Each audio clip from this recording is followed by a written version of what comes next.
അങ്ങനെ കേരളം പിറന്ന ദിനത്തിൽ മലയാളത്തിന്റെ മഹിമയിൽ കേരളം എന്ന നമ്മുടെ ജന്മനാട് രൂപപ്പെട്ടതിന്റെ ആഹ്ലാദ ദിനത്തിൽ മറ്റൊരു സുവർണ നേട്ടം, സവിശേഷ നേട്ടം കൂടി അടയാളപ്പെടുത്തുകയാണ് സംസ്ഥാന സർക്കാർ.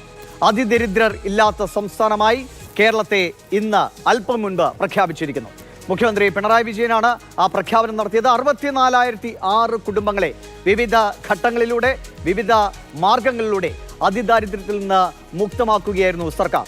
ഇതൊരു തട്ടിപ്പല്ല, യാഥാർത്ഥ്യമെന്ന് പറയുന്നു മുഖ്യമന്ത്രി പിണറായി വിജയൻ. ശിശു മാതൃ മരണനിരക്കുകളിൽ അമേരിക്കയേക്കാൾ കുറഞ്ഞ നിരക്കാണ് നമ്മുടെ നാട്ടിലേത് എന്നത് ഏറെ വലിയ നേട്ടം എന്നുകൂടി പറയുന്നുണ്ട് മുഖ്യമന്ത്രി പിണറായി വിജയൻ. തെരഞ്ഞെടുപ്പുകൾ അടുക്കുന്ന വേളയിലെ ഈ പ്രഖ്യാപനത്തിനും സൃഷ്ടിക്കാൻ കഴിയുന്ന ചലനം എന്തായിരിക്കും? ദിവസങ്ങൾക്കപ്പുറമുള്ള പഞ്ചായത്ത് തെരഞ്ഞെടുപ്പിൽ വരെ പ്രചാരണായുധമാകും ഇത് എന്ന കാര്യത്തിൽ ഒരു തർക്കവുമില്ല. പക്ഷേ പ്രതികരണങ്ങളും പലവിധമാണ്. ഇതിൽ വലിയ സംശയങ്ങൾ ഉന്നയിക്കുന്നുണ്ട് പ്രതിപക്ഷം. അതിനെ സർക്കാർ എങ്ങനെ മറികടക്കും? കേൾക്കാം മുഖ്യമന്ത്രിയുടെ വാക്കുകൾ. ലോകത്തിന് മുന്നിൽ നാം ഇന്ന് ആത്മാഭിമാനത്തോടെ തല ഉയർത്തി നിൽക്കുകയാണ്. ഇത് പുതിയൊരു കേരളത്തിൻ്റെ ഉദയമാണ്. നമ്മുടെ സങ്കല്പത്തിലുള്ള നവകേരളത്തിൻ്റെ സാക്ഷാത്കാരത്തിലേക്കുള്ള ചവിട്ടുപടിയാണിത്. ഒരു മനുഷ്യജീവിയും വിശപ്പിൻ്റെയോ കൊടും ദാരിദ്ര്യത്തിൻ്റെയോ ആഘാതത്തിൽ വീണുപോകില്ല.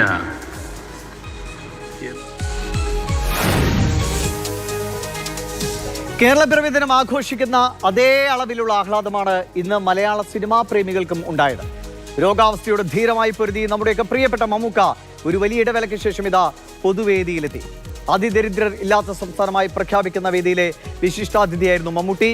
കാഴ്ചയിലെ ആ ഉത്സവത്തിന് ചാരുതയേറെയാണ്. പ്രായം പറഞ്ഞ വാക്കുകളിലും നിറഞ്ഞത് ചെറുപ്പം തന്നെ. കേരളം എന്നേക്കാൾ ഇളയതാണ്, എന്നേക്കാൾ ചെറുപ്പമാണ്. അപ്പോൾ നിങ്ങൾക്ക് പ്രതീക്ഷിക്കാവുന്നേ ഉള്ളൂ കേരളം എത്രത്തോളം ചെറുപ്പമാണ്. നമ്മുടെ സാമൂഹിക സൂചികകൾ പലപ്പോഴും ലോകത്തെ അമ്പരപ്പിച്ചിട്ടുണ്ട്. ലോകത്തിൻ്റെ അതിസമ്പന്ന രാജ്യങ്ങളുടെ 20-ലൊരു ഭാഗം പോലുമില്ലാത്തൊരു കേരളമാണ് ഇത്രയും വലിയ നേട്ടങ്ങൾ കൊയ്യുന്നത്. ഒരുപാട് സാമൂഹിക സേവന രംഗത്ത് നമ്മൾ ഒരുപാട് മുന്നിലാണ്, മറ്റു പലരെയൊക്കെ അപേക്ഷിച്ച് മുന്നിലാണ്. ഈ നേട്ടങ്ങളെല്ലാം നേടിയത് നമ്മുടെ സാമൂഹ്യ ബോധത്തിൻ്റെ, നമ്മുടെ ജനാധിപത്യ ബോധത്തിൻ്റെ ഫലമായിട്ട് തന്നെയാണ്. മാനദണ്ഡങ്ങളിൽ സംശയമുയർത്തുന്നവർ ചോദ്യം ചെയ്യുന്നത് മമ്മൂക്കയും ചൂണ്ടിക്കാണിക്കുന്നുണ്ട്.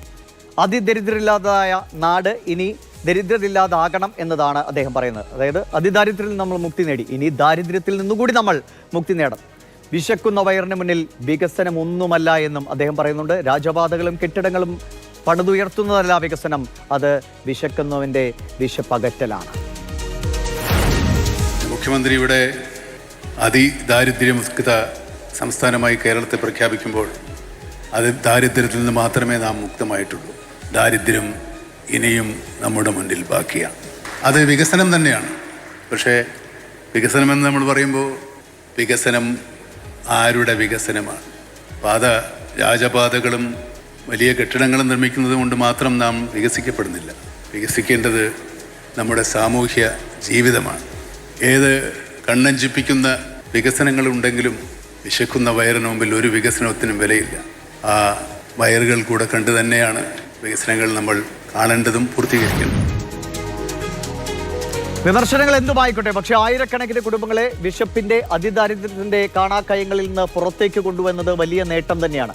അത് ഇനിയും തുടരട്ടെ. മമ്മൂക്കയുടെ വാക്കുകളിൽ പറഞ്ഞതുപോലെ തന്നെ ദരിദ്രരില്ലാത്ത സംസ്ഥാനമായി കേരളത്തെ പ്രഖ്യാപിക്കാനും നമുക്ക് അധികകാലം കാത്തിരിക്കേണ്ടി വരാതിരിക്കട്ടെ. അത് ഏത് നേതാവും ഏത് സർക്കാരും ഭരിച്ചാലും രാജ്യത്തിന്റെ നന്മയാകട്ടെ മുൻപോട്ട് നയിക്കേണ്ടത്. പൊതുപ്രഖ്യാപനത്തിന് മുൻപ് നിയമസഭയിൽ മുഖ്യമന്ത്രി ഈ നേട്ടം പ്രഖ്യാപിച്ചു. പുതുയുഗപ്പിറവി എന്നാണ് മുഖ്യമന്ത്രി പിണറായി വിജയൻ ഇതിനെ വിശേഷിപ്പിച്ചത്. കണക്കുകളിൽ മാത്രമാകാതെ ജീവിതത്തിൽ ഇത് സത്യം തന്നെയെങ്കിൽ അത് പുതുയുഗപ്പിറവി തന്നെയാണ്. കേരളത്തിലെ ജനങ്ങളോട് ഇന്ന് ഈ പ്രഖ്യാപനം നടന്ന സമയത്ത് ഈ സഭയിൽ അംഗമായിരിക്കാൻ കഴിയുന്നു എന്നത് മുഴുവൻ ബഹുമാനപ്പെട്ട അംഗങ്ങൾക്കും അഭിമാനകരമായിരിക്കും എന്നതിൽ എനിക്കുറപ്പുണ്ട്.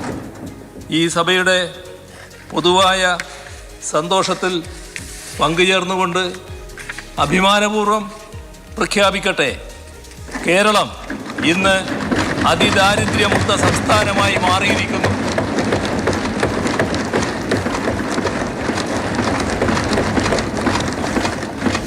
പുതിയ ഒരു മാതൃക കൂടി രാഷ്ട്രത്തിന് മുൻപാകെ നാം സമർപ്പിക്കുകയാണ്. എന്നാൽ സർക്കാരിന്റെ ഈ നേട്ടത്തെ സ്വീകരിക്കാൻ പ്രതിപക്ഷം ഒരു തരത്തിലും സന്നദ്ധരല്ല. പെൻഷൻ പ്രഖ്യാപനം പോലെ തന്നെ തിരഞ്ഞെടുപ്പുകൾ ലക്ഷ്യം വെച്ചുള്ള ശുദ്ധ തട്ടിപ്പാണിത് എന്നാണ് പ്രതിപക്ഷത്തിന്റെ ആരോപണം.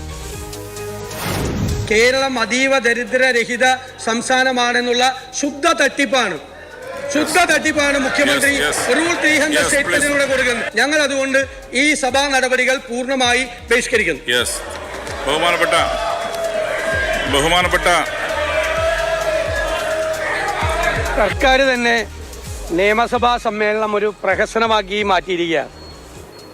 കേരളം അതീവ ദരിദ്രരഹിത സംസ്ഥാനമാണെന്ന് പ്രഖ്യാപിക്കുക, നിയമസഭയിൽ ഒരു ചർച്ചയുമില്ലാതെ മുഖ്യമന്ത്രിയുടെ റൂൾ 300 സ്റ്റേറ്റ്മെന്റ് എന്ന് വെച്ചാൽ അദ്ദേഹം അത് വായിക്കും, കേട്ട് നമ്മൾ മടങ്ങി പോരണം. ഒരു ചർച്ചയും ഇല്ലാതെ അതിനുവേണ്ടി മാത്രം ഇന്ന് നിയമസഭ വിളിച്ചുകൊണ്ടിരിക്കുകയാണ്. ലക്ഷങ്ങൾ ചെലവാക്കി ഈ പറയാൻ പോണ കാര്യങ്ങളെല്ലാം ഇന്നത്തെ മാധ്യമങ്ങളിലെല്ലാം പരസ്യമായിട്ട് വന്നു കഴിഞ്ഞ കാര്യമാണ്. എല്ലാ മാധ്യമങ്ങളിലും കോടികൾ കൊടുത്ത് പരസ്യം കൊടുത്ത കാര്യം വീണ്ടും നിയമസഭാംഗങ്ങളെ 140 പേരെ തിരുവനന്തപുരത്ത് വിളിച്ചു വരുത്തി മുഖ്യമന്ത്രിയുടെ പ്രസ്താവന മാത്രം വായിച്ച് പിരിഞ്ഞു പോകണം. അതിദാരിദ്ര്യമുക്തമായ സംസ്ഥാനം എന്ന പദവി പ്രഖ്യാപിക്കുമ്പോൾ സംസ്ഥാന സർക്കാരിനെ സംബന്ധിച്ച് അത് അഭിമാനകരമായ നേട്ടം തന്നെയാണ്. പക്ഷേ മറുഭാഗത്ത് പ്രതിപക്ഷം ഉന്നയിക്കുന്ന ചില ആശങ്കകൾ, ചോദ്യങ്ങളൊക്കെ ഉണ്ട്. ഇതൊക്കെ കണക്കിന്റെ കളി മാത്രമാണോ എന്നത്. എന്തായാലും എന്ത് തന്നെയായാലും നല്ല കാര്യങ്ങളുണ്ടെങ്കിൽ അതിനെ രാഷ്ട്രീയത്തിനപ്പുറത്തേക്ക് പിന്തുണയ്ക്കാനുള്ള മനസ്സ് അത് ഭരണപക്ഷത്തായാലും പ്രതിപക്ഷത്തായാലും ഉണ്ടാകട്ടെ. ഇതിൽ എന്തെങ്കിലും പാകപ്പിഴകൾ ഉണ്ടെങ്കിൽ അത് കൃത്യമായി ചൂണ്ടിക്കാട്ടാനും അത് തിരുത്താനുള്ള മനസ്സ് സർക്കാരിനും ഉണ്ടാകട്ടെ. തിരഞ്ഞെടുപ്പുകളുടെ മാത്രം ലക്ഷ്യമാകാതെ ജനങ്ങളെ, മമ്മൂട്ടിയുടെ ഭാഷയിൽ പറഞ്ഞാൽ തന്നെ വിശക്കുന്നവന്റെ വിശപ്പകറ്റുന്ന നിലയിലേക്ക് അത് നമ്മുടെ ഭരണപക്ഷത്തിനും പ്രതിപക്ഷത്തിനും ഒക്കെ ഒരുമിച്ച് പ്രവർത്തിക്കാൻ കഴിയുന്ന സാഹചര്യം നാട്ടിൽ ഉണ്ടാകട്ടെ എന്നതാണ് പ്രധാനം.